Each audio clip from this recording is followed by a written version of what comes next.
Hello guys, good morning. कैसे हैं आप लोग? उम्मीद करता हूँ ठीक ही होंगे। और आज हम लोग स्टार्ट कर रहे हैं 11 का जो है बहुत ही इम्पोर्टेंट चैप्टर है स्ट्रक्चर ऑफ एटम। जो इस साल इस चैप्टर से नीट में 3 क्वेश्चन आए इस चैप्टर से, एकदम आसान सा क्वेश्चन। और ये जो स्ट्रक्चर ऑफ एटम है ये बहुत ही इम्पोर्टेंट चैप्टर है। देखिए, इसमें मैनुअल से सबसे पहले आपको एटम के बारे में जानना होगा। एटम के बारे में सबसे पहले ऋषि मुनि थे महर्षि कलाम, जिन्होंने सबसे पहले एटम के बारे में बताया। उसके बाद ये जो है इसमें अलग अलग साइंटिस्ट इसके बारे में जानकारी दिए।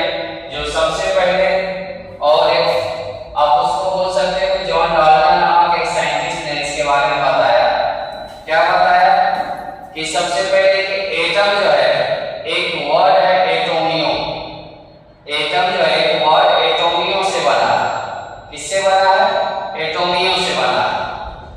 जॉन डाल्टन, देख रहे हैं आप लोग, डाल्टन एटॉमिक थ्योरी के नाम से भी जाना जाता है।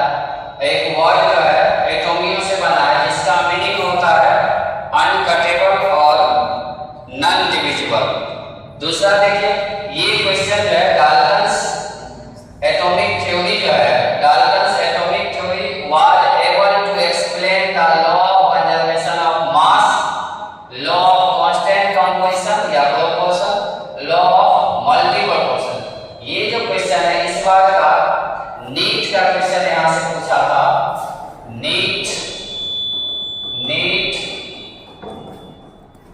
2025 का क्वेश्चन था कि डाल्टन्स एटॉमिक थ्योरी किसके लिए एप्लीकेबल नहीं था।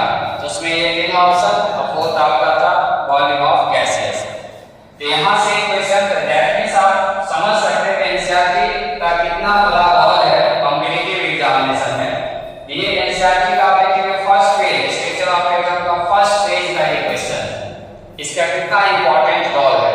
तो यहां से कुछ इसके सभी स्टूडेंट को कहते हैं एनसीईआरटी को लाइन बाय लाइन आप पढ़ें, जो इंपॉर्टेंट चीज है उसको आप अंडरलाइन करें, हाईलाइट करें और अपने कॉपी में उसको नोट्स बना के लिखें।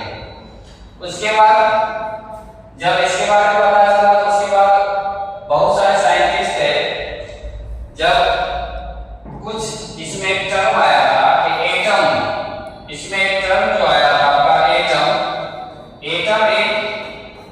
एटम जो है आपका एक वर्ड है एटोमियो। एटोमियो वर्ड से बना है, जिसका मीनिंग होता है जैसे बताए अनकटेबल, और आप इसको क्या बोल सकते हो? Non divisible.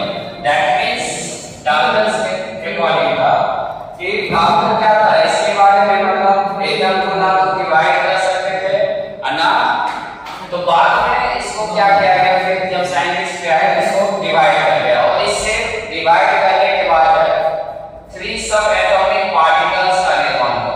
3 सब एटम्स आर मेड ऑफ सब atomic particles that is electron, protons and neutrons.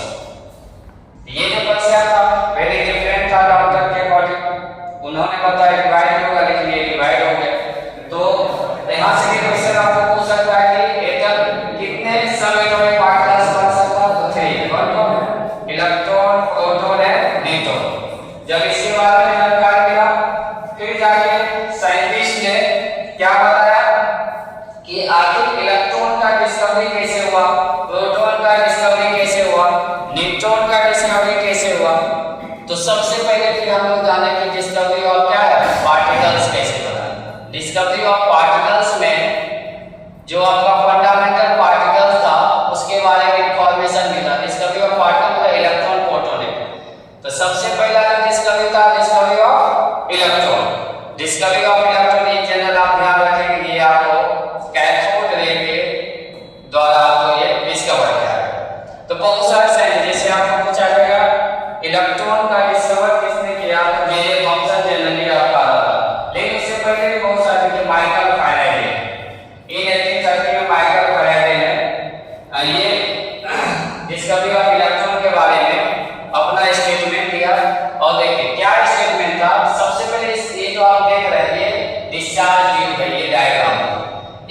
Discharge tube में एक बैटरी, दो इलेक्ट्रोड कनेक्ट किया, एक वैक्यूम पंप उसमें है जो उसमें एयर प्रेजेंट था उसको रखा। उसने क्या किया, इस डिस्चार्ज ट्यूब में लगभग 10,000 वोल्ट की इलेक्ट्रिक करंट अप्लाई किया और एट लो प्रेशर, कितना 10,000 volt electric current at temperature तो 10 था और प्रेशर जो था बहुत ही कम प्रेशर पे इसको एग्जर्ट कर रहा है। देखा इसमें कुछ रे ट्रांसफर कर रहा है, कुछ रे ट्रांसफर कर रहा है, दैट मींस वो रे किधर से किधर, नेगेटिव इलेक्ट्रोड से पॉजिटिव इलेक्ट्रोड, तो नेगेटिव इलेक्ट्रोड से पॉजिटिव, दैट मींस ये जो रेफर किया नेगेटिव इलेक्ट्रोड किसको रेफर किया, इलेक्ट्रॉन, तो इससे हमको इलेक्ट्रॉन का डिस्कवर हो गया। अब इसमें कुछ चीज जो आपका है इलेक्ट्रॉन कैथोड का क्या क्या प्रॉपर्टीज होता है, इसके प्रॉपर्टीज के बारे में बताएगा। यह रेज होता है absence of electric and magnetic field में, ये आपको दिखेगा, देखिए यहाँ पे the cathode ray start from, ये पॉइंट है, the cathode ray start from cathode and move towards the anode, that means ये कैथोड से एनोड की तरफ मूव करता है। दूसरा इसमें ये धीरे-धीरे देमसेल्फ आर नॉट विजिबल, ये आपको जनरली विजिबल दिखेगा नहीं। मेन इसमें जो पॉइंट था, in the absence of electric and magnetic field, these rays will travel in straight line, ये इलेक्ट्रिक और मैग्नेटिक फील्ड के absence में ये आपका स्ट्रेट लाइन में एक हाई वेलोसिटी के साथ ये प्रोसीड करेगा। उसके बाद अगर presence of electric magnetic field रहेगा तो उस केस में ये इसके साथ ये कर देगा, नेगेटिव चार्ज पार्टिकल के साथ ये करेगा और वही कहलाएगा आपका इलेक्ट्रॉन। इसके अलावा ये फोटोग्राफिक प्लेट को डैमेज भी कर सकता है, फोटोग्राफिक प्लेट को ये डैमेज भी कर सकता है।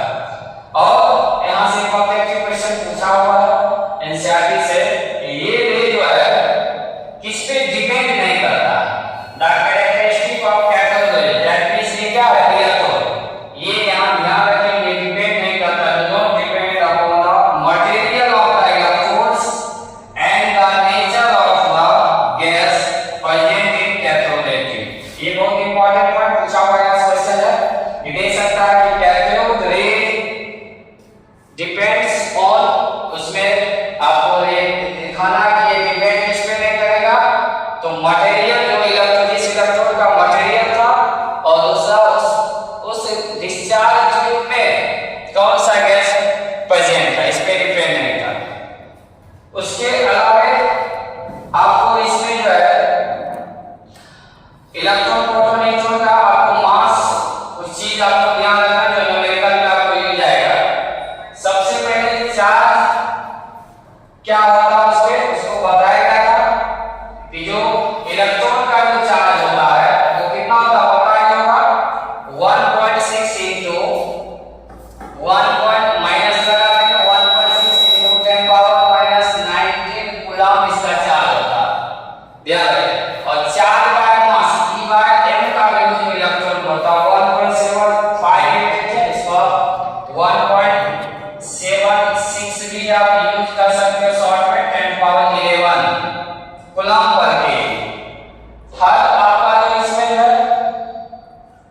इलेक्ट्रॉन पहले नेगेटिव चार्ज हुआ, और ये जो एक्सपेरिमेंट था कि मास जो निकाला था, इलेक्ट्रॉन का जो मास होता है वो कितना 9.1 into 10 पावर माइनस 31 के, ये जो वैल्यू निकाला था एक मिलिकेन और इसका थॉमसन, हमेशा ध्यान, मिलिकेन और थॉमसन दोनों को कंबाइन वैल्यू से बना था। इसके अलावा आपको ध्यान रखना है, जब इलेक्ट्रॉन का बारे में पता चल गया तो फिर उसके बाद जो है प्रोटॉन का डिस्कवरी गोल्डस्टीन ने किया। इसी डिस्चार्ज ट्यूब को थोड़ा सा मॉडिफाई कर दिया, जो डिस्चार्ज ट्यूब था उसी को मॉडिफाई कर दिया और उसमें जिंक सल्फाइड का स्क्रीन लगा दिया।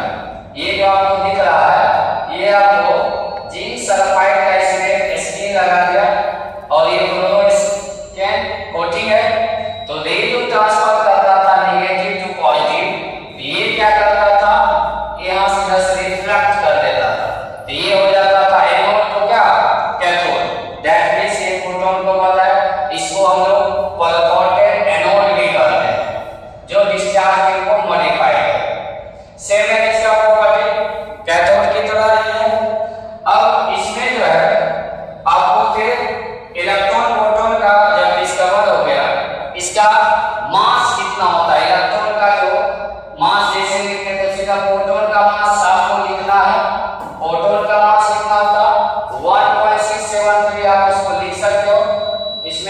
भाई देखो अभी आपने पढ़ा प्रोटॉन का जो मास होता है उसको आप लिख सकते हो।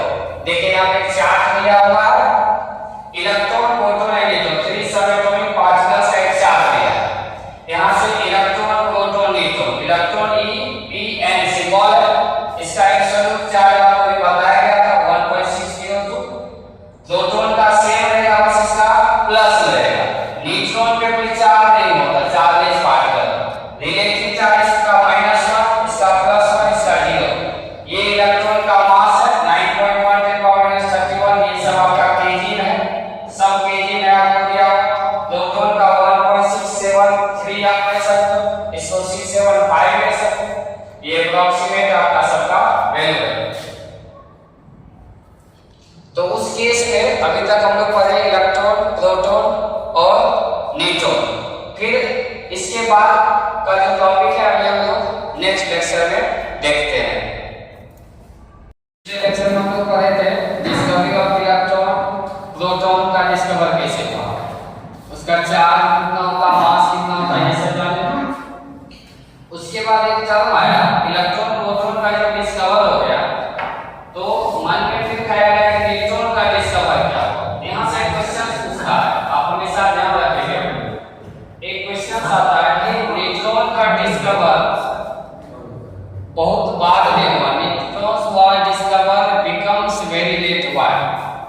ये क्वेश्चन पूछा हुआ है, इसका आंसर है कि न्यूट्रॉन एक चार्जलेस पार्टिकल था। हमेशा न्यूट्रॉन एक चार्जलेस पार्टिकल था, इसलिए इसको डिस्चार्ज के रूप में पॉसिबल था नहीं।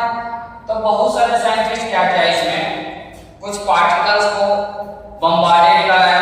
बम्बार्डियर कराने के बाद जो उसने देखा कि क्या होता है, तो डिस्कवरी ऑफ न्यूट्रॉन के केस में बहुत बाद में डिस्कवरी ऑफ न्यूट्रॉन का डिस्कवर किया गया। इसके लिए ध्यान रखेंगे एक बेरिलियम पार्टिकल्स पे, बेरिलियम का एक मैटर लिया, जिस बेरिलियम मैटर में क्या किया, बेरिलियम का एक पार्टिकल्स लेके उस केस में जो है बेरिलियम का एक पार्टिकल्स है जेम्स चैडविक। ये बेरिलियम है आपका, बेरिलियम का एटॉमिक नंबर को एटॉमिक मास 9। इस पार्टिकल पे क्या किया, अल्फा, इस जो मैटर था इस पे अल्फा पार्टिकल से अटैक कर रहा है, बम्बार्डियर कर रहा है अल्फा पार्टिकल्स। अल्फा पार्टिकल्स में आपको लेना हीलियम 2 और 4, इसका 2 एटॉमिक नंबर को जब बम्बार्डियर कराया तो उन्होंने देखा ये ना तो इलेक्ट्रिक फील्ड को या मैग्नेटिक फील्ड को इफेक्ट कर रहा, दैट मींस ये न्यूट्रल शो कर रहा।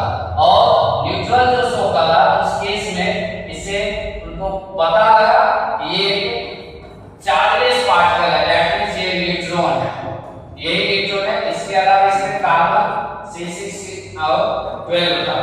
तो कांसेप्ट इसमें ध्यान रखना कि ये चार्जलेस पार्टिकल बेरिलियम का जो मैटर था उसमें अल्फा पार्टिकल, अल्फा पार्टिकल्स में आप हीलियम को ले सकते हैं, इससे बम्बार्डियर कराएगा तो एक जो पार्टिकल्स हमको प्राप्त हुआ, एक सब एटॉमिक पार्टिकल जो प्राप्त हुआ उसी का नाम न्यूट्रॉन हुआ, उसी का नाम क्या हुआ, न्यूट्रॉन हुआ।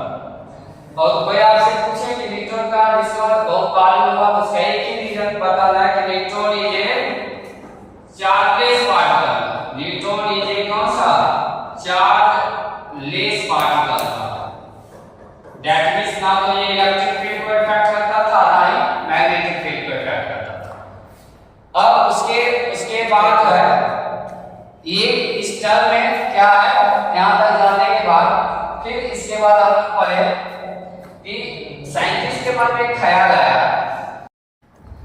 चलो अभी हम लोग जो स्टार्ट किए थे इलेक्ट्रॉन, प्रोटॉन, न्यूट्रॉन, इसके बाद साइंटिस्ट के मन में आया कि सब एटॉमिक पार्टिकल का जब डिस्कवर हो गया तो आखिर एटॉम का शेप कैसा होता। तो सबसे पहले जो शेप एटॉमिक मॉडल्स के बारे में जब पढ़ा, एटॉमिक मॉडल्स जो था उसमें सबसे पहला मॉडल जो था थॉमसन मॉडल। ध्यान, ये जो आपको थॉमसन मॉडल के बारे में आपको पढ़ना, सबसे फर्स्ट मॉडल जो था थॉमसन मॉडल। थॉमसन मॉडल में क्या था इसको आप देखें, ये थॉमसन मॉडल है, इसमें आपको देखना है कि थॉमसन मॉडल में था क्या है। थॉमसन ने बताया कि थॉमसन का जो मॉडल है एक वाटर मेलन के जैसा है, वाटर मेलन या उसी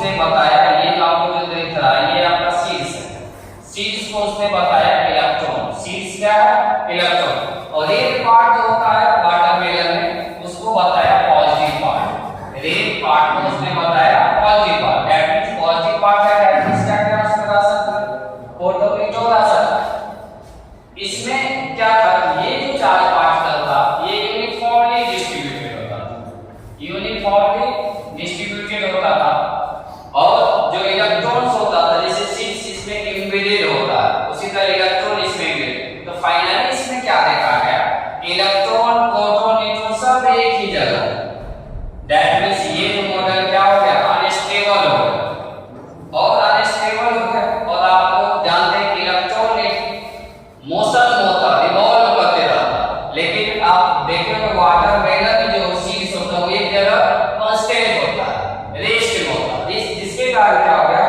इस मॉडल में क्या गया कमी आ गया, बाद में इस मॉडल को फेल हो सकता है। जब ये मॉडल फेल हो गया तब जो इसके बाद जो साइंटिस्ट आया उसका नाम था रदरफोर्ड, उसने क्या किया इस मॉडल में जो डिमेरिट था उसको उसने उस डिमेरिट को फिर क्या उसने एक एक्सपेरिमेंट किया, Rutherford nuclear model of atom, यही इसमें क्या किया एक एक्सपेरिमेंट किया, उस एक्सपेरिमेंट का सबसे पहले मॉडल के बारे में जानने से पहले हम लोग जानेंगे Rutherford nucleus model of atom में इसने अल्फा एक्सपेरिमेंट किया। क्या अल्फा इसमें देखिए आप, ये अल्फा पार्टिकल्स, इस अल्फा पार्टिकल्स ये लेट आपको लगा हुआ, और ये है आपका गोल्ड का फॉयल, ये गोल्ड फॉयल, तो क्या देखा कि इस अल्फा पार्टिकल्स जब तो लगभग 99% अल्फा पार्टिकल्स जो क्या था इस गोल्ड फॉयल से गोल्ड फॉयल को टच करते हुए आर पार हो गया 99%, दैट मींस इससे क्या क्या निकला कि जैसे आप एक ले सकते हैं एक प्लेग्राउंड है, इस प्लेग्राउंड में एक छोटा सा बॉल रख देगा, यह जो बॉल है यह बॉल जो है वो न्यूक्लियस को रिप्रेजेंट करता है, यह बॉल किसको रिप्रेजेंट करता है न्यूक्लियस को, तो दैट मींस इससे नेक्स्ट अभी हम लोग बताएंगे ऑब्जर्वेशन में, इससे पता चला कि किसी भी एटम का मैक्सिमम पार्ट क्या होता है एम्प्टी रहता है, खाली रहता है, एक छोटा लगभग कितना परसेंट 1%, 1% अल्फा पार्टिकल में क्या होगा कुछ पार्टिकल से स्मॉल एंगल से रिफ्लेक्ट, कुछ पार्टिकल आपको बाउंस बैक हो गया, इस तरह का इसमें आया, तो इससे क्या क्या ऑब्जर्वेशन आया अभी हम लोग आपको बताते हैं क्या क्या ऑब्जर्वेशन है, तो देखिए इसमें क्या क्या ऑब्जर्वेशन आपको दिखेगा, देखिए सबसे पहला जो ऑब्जर्व देख रहे हैं यहाँ पे ये अल्फा पार्टिकल्स रिफ्लेक्शन निकल गए, कुछ अल्फा पार्टिकल्स आपको बाउंस बैक दिखा, उस केस में क्या होगा, उस केस में क्या होगा देखिए आप ये ऑब्जर्वेशन है, क्या क्या उन्होंने ऑब्जर्व किया इसके बारे में आपको जानना है, क्या क्या ऑब्जर्व इसमें किया, तो सबसे पहले देखिए it was observe that first point most of the alpha particles pass through the gold foil undeflected, maximum alpha particle क्या हुआ अनडिफ्लेक्टेड हो गए, उस second point A small fraction of the alpha particles was deflected by small angle, बताइए कुछ alpha particle उसके अलावा actually ये वेरी फ्यू अल्फा पार्टिकल लगभग कितना हुआ कितना में 20,000 में से 20,000 में से एक अल्फा बाउंस बैक हो गया, जिसका एंगल अगर देखें तो लगभग 180, ये उसका ऑब्जर्वर था, किससे अल्फा स्कैटरिंग एक्सपेरिमेंट किया जो था उसमें ये ऑब्जर्व है। अब इस ऑब्जर्व के बेस पे रदरफोर्ड ने बताया क्या कंक्लूजन दिया, on the basis of the observation Rutherford Drew the following conclusion, क्या कंक्लूजन दिया अभी आपको पहले ही बता चुके कि किसी भी एटम का मैक्सिमम पार्ट जो होता है वो खाली होता है, देखिए इसका क्या क्या ऑब्जर्व तो क्या क्या इसमें जो टर्म्स आया, फर्स्ट पॉइंट देखिए इस केस में पहला पॉइंट इसमें क्या आया था फर्स्ट पॉइंट में कि बहुत सारा अल्फा पार्टिकल देखो most of the alpha particles most of the space in the atom is empty and most of the alpha part pass through the foil undeflected, मतलब कोई भी एटम है उस एटम का मैक्सिमम पार्ट खाली है, मतलब एक छोटा सा पार्ट में उसमें प्रेजेंट है, और इसी को हम लोग बताए थे न्यूक्लियस, दो तो एक इंटरनल एक एक्सटर्नल पार्ट है। अब इसमें ये पॉजिटिव पार्ट को क्या बोलेंगे, न्यूक्लियस। इसलिए यहाँ से ऑब्जेक्टिव क्वेश्चन किया जा सकता है कि न्यूक्लियस के बारे में कांसेप्ट जो दिया वो किसने दिया, रदरफोर्ड। किसने दिया, रदरफोर्ड ने दिया।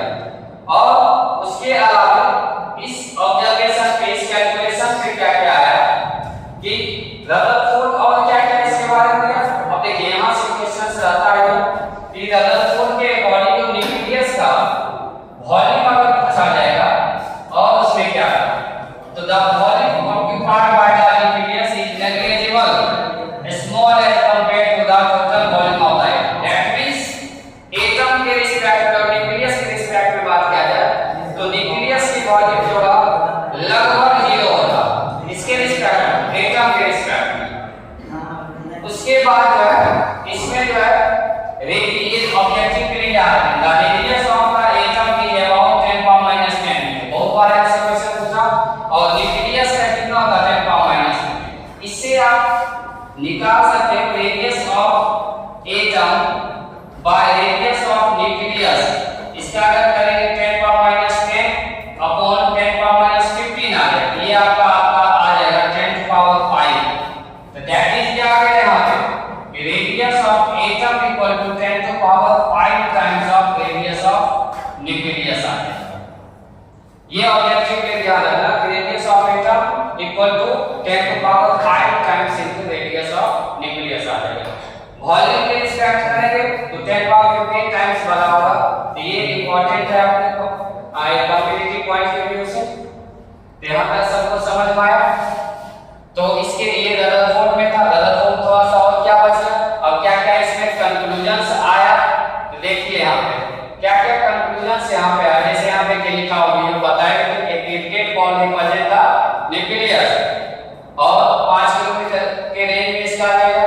तो क्या इसमें ऑब्जर्वेशन किया कि the positive charge and most of the mass of atom was densely concentrated in extremely small region. This very small portion of the atom is called क्या, nucleus. But रदरफोर्ड ने just बताया, Rutherford का जो है concept, Rutherford ने nucleus का concept दिया और ये पूछा व्हाट इज न्यूक्लियस। तो क्या बताएगा कि किसी भी एटम का जो स्मॉल रीजन होता है जहां पे क्या उस अल्फा पार्टिकल का क्या पहचानने का, या वहां पे आपको वो अल्फा पार्टिकल्स वो प्रेजेंट था, एक कंसंट्रेटेड था पॉजिटिव पार्टिकल के, तो वही क्या कहलाएगा, आपको न्यूक्लियस कहलाएगा। क्या कहलाएगा, न्यूक्लियस कहलाएगा।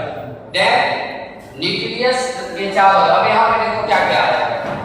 जैसे ये पॉजिटिव पार्ट है, ये न्यूक्लियस और इलेक्ट्रॉन एक सर्कुलर पाथ पे मूव करते हैं, ये भी कंसेप्ट है। The second, the nucleus is surrounded by electrons that move around the nucleus with a very high speed in circular path, और इसी को हम लोग बोलते हैं ऑर्बिट भी बोलते हैं।